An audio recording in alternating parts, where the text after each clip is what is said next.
Hello everybody, Steven here with Cardboard Coalition, and today I figured I'd bring you a playthrough of A Game of Thrones, Hand of the King. It's a fantasy flight game.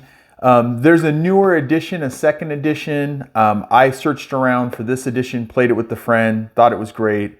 Searched around for the original edition, found it for a lot cheaper than the newer edition, and picked it up. So I just noticed there's a dent in the box. What fun. All right, so anyways, on to it. So it's an older game. I want to say 2016 it came out, but I found it to be really fun, and for the price, it was just worth it, I think, and it's something that Resvon and I can play together.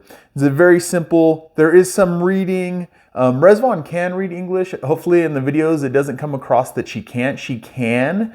It's just not her first or second language, so it takes her a little bit longer. But they're just general cards and reading there. But it's a very simple game to play. So let's go ahead and jump into how you play. So first is the setup, and you put out this 6x6 grid.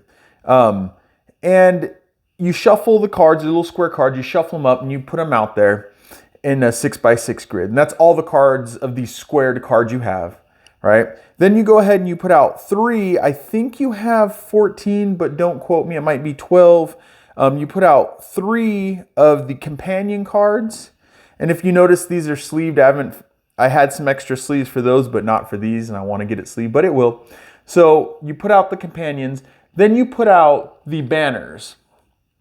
And this is kind of how you win the game, is you want the most banners. Very kind of Game of Thrones-esque.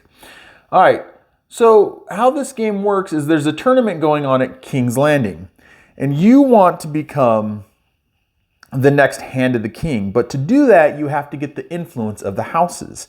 So you employ Varys to go ahead and get influence for you by whispering and talking to all the other houses here, to try to gather up the most houses behind your play for Hand of the King.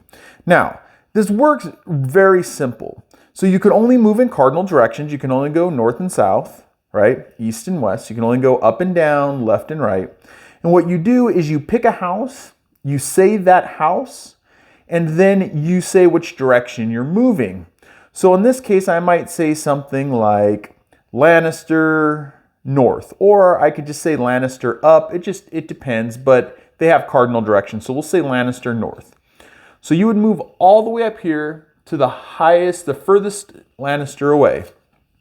And you would take that Lannister and any other Lannisters that you crossed along the way.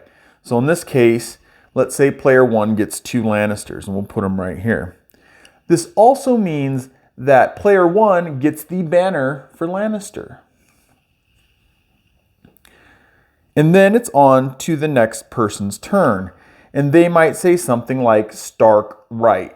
So they would move over here, and they would get all the Stark cards that Varys passed, right? And then they would also get we'll put it like this so it's kind of looks right. They'll also get the banner for Stark. So some of the things to remember, it's very simple. North, south, east, west, and you say I want to say clan. You want to say the group. Now I'm losing it right now. The banner that you're going after, Stark and Lannister and Baratheon and all that.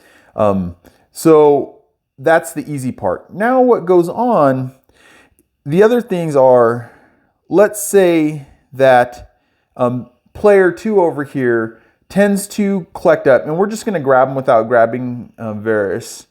But let's say in their play, they get 2 Lannisters themselves. Now the banner goes to whoever has the most of that house. That's what I was thinking, not clan, house. Whoever has the most of that house, and then whoever was the last one to get that house. So in this case, player number 2 has got the most of the house. Well, they don't have the most, it's tied, but they were the last one to pick up a house card. So it goes like that. Now, if player 2 were to only have one of the Lannisters, right, they would not get the banner because they might have gone, right, and they got a Lannister, and they picked up the most recent house card, but they don't have equal or higher than another player. But if they were to have two, if they were to pick up two somehow, and their last card and they have two, it goes over here. So you're basically, the banners move back and forth to whoever has the highest count or a tie count, and whoever was the last one to pick up one of those house cards. And then you keep playing the game until Varys has no legal move he can make. And so what that means is, let's just go ahead and take this card out and we'll put it over here just for sake of argument. Let's go ahead and give them a quick banner. So they have a banner for the Targaryens. So in this case, Varys can move down. Let's do this right. Let's do this right, Stephen. So what I'm doing right now is I'm just grabbing all these to kind of set it up so you guys can see how it works. And someone's got to get, and I'm probably running out of room on here, so we'll put him over here. Right, and we'll get the banners moving around. And we got us a Greyjoy. We're just gonna put Greyjoy over here. I mean, player two's got a whole bunch of stuff going on here. All right.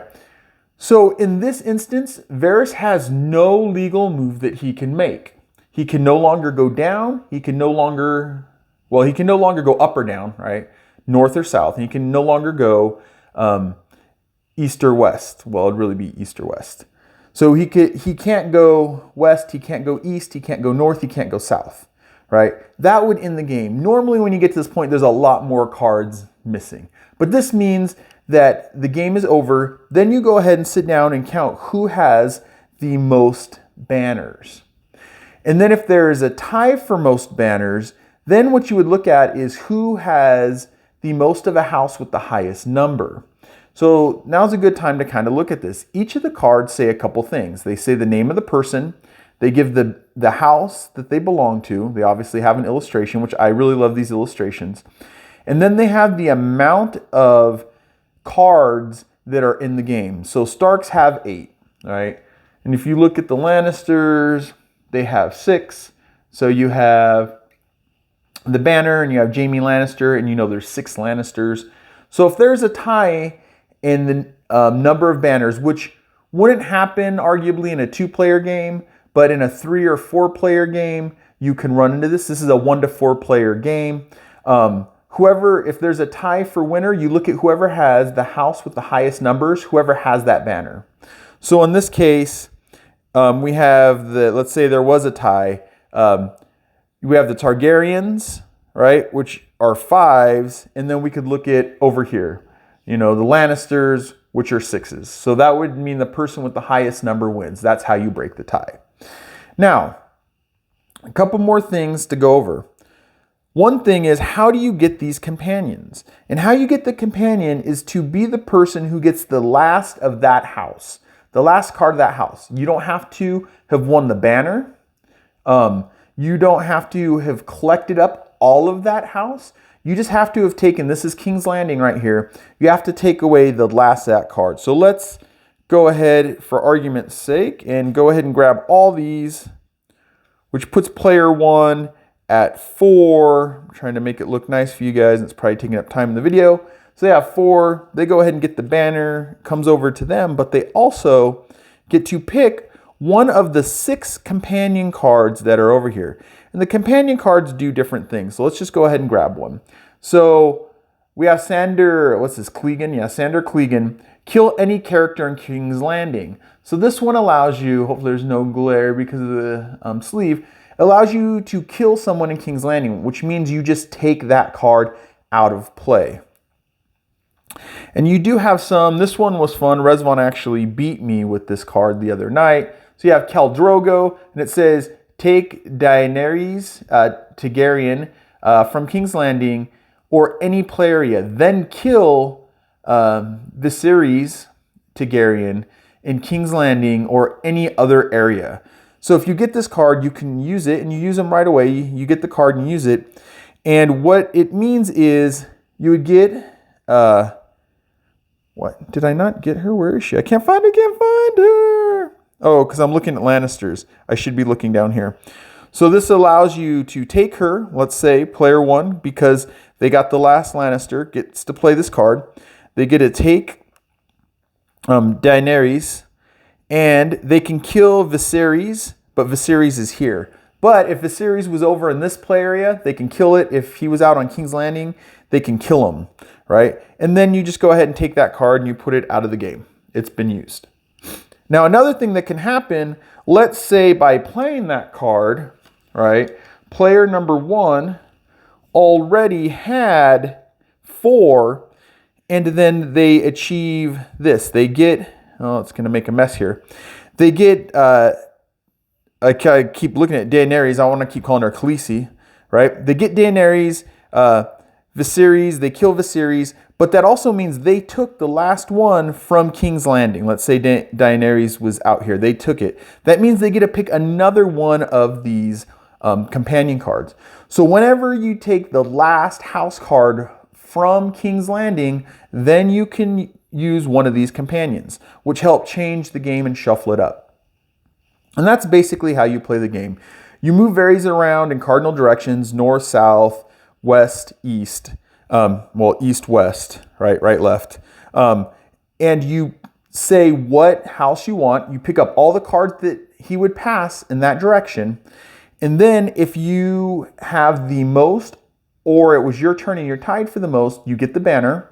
And then if you pick up the last house card from King's Landing, you go ahead and get one of the companions. And you keep going back and forth until, like I said, Varys has no legal moves. So in this case, he can't move this way because there's no one to pick up. He can't move this way because there's no one to pick up. He's done. Game's over. Count the banners and you see who wins. Now, as I said, this is a 1 to 4 player game where if you play the normal rules, 1 to 4 players, you individually kind of go ahead and go against each other to see who can get the most house cards. But there are some variations, and that is the three-eyed crow. All right. So you have these 4 tokens, right? And what happens is if you're playing a 3 or 4 player game, you go ahead and you can take these, and each player gets one. And what all these do is the player can use it once, right? And they can go ahead and spend that three-eyed crow. And what they do is they pick someone at the table. If you're playing 4 players, you can pick someone else to talk to that's on your team or not on your team. And if you're playing 3 players, you could just pick someone else. And basically it allows you go to the other room for a minute and you talk. So the three-eyed crow basically allows you to scheme. Like I said, it's a 1 to 4 player where you can all fight against each other, right? Play against each other. You can play a variant where 2 players are on a team and 2 players are on the team. You can use these three-eyed crows in that variant, or you can play, a 3-player where you use the three-eyed crow in that, or is it the three-eyed raven? I can't remember anymore. But the three-eyed token, that's just an expansion kind of thing. You don't have to use it, but it's something you can use to kind of spice up the game a little bit. But that's basically how you play a Game of Thrones, Hand of the King from Fantasy Flight. You could probably get this, I think MSRP is $15, but you can look around and probably find it for cheaper. So I hope you guys enjoyed. My name's Steven with Cardboard Coalition. I'll see you later, everybody. Bye.